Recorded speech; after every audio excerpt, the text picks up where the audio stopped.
ಬೆಳಗಾವಿಯ ಕನ್ನಡಿಗನಿಗೆ ಆದ ಅನ್ಯಾಯ, ಅವನ ಮೇಲೆ ನಡೆದಂತ ಗುಂಡಾಗಿರಿಯನ್ನು ಖಂಡಿಸಿ ಪ್ರತಿಭಟನೆ ಮಾಡಲಿಕ್ಕೋಸ್ಕರ, ಆ ಪುಂಡರಿಗೆ ಆ ನೆಲದಲ್ಲೇ ಎಚ್ಚರಿಕೆಯನ್ನ ಕೊಡ್ಲಿಕ್ಕೋಸ್ಕರ ಮಂಗಳವಾರ ಬೆಳಗ್ಗೆ ನಾನು ಬೆಳಗಾವಿಗೆ ಬರ್ತಾ ಇದ್ದೇನೆ. ಕನ್ನಡದ ಕೆಚ್ಚೆದೆಯ ಕಲಿಗಳೇ, ಹುಲಿಗಳೇ, ಬನ್ನಿ ಬೆಳಗಾವಿ, ನಮ್ಮ ನಡೆ ಬೆಳಗಾವಿಯ ಕಡೆ.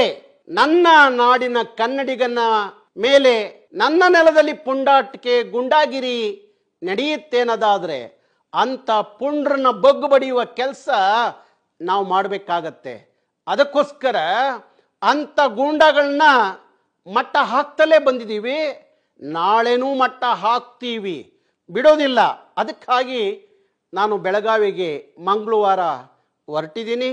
ಮಂಗಳವಾರ ಬೆಳಗ್ಗೆ ಬೆಳಗಾವಿಯ ಕಡೆ ನನ್ನ ನಡೆಗೆ ಎಲ್ಲ ಕನ್ನಡದ ಕೆಚ್ಚೆದೆಯ ಹುಲಿಗಳು ಬೆಳಗಾವಿ ಕಡೆ ಬನ್ನಿ ಅಂತ ಹೇಳಿ ಕರೆ ಮಾಡ್ತಾ ಇದ್ದೀನಿ.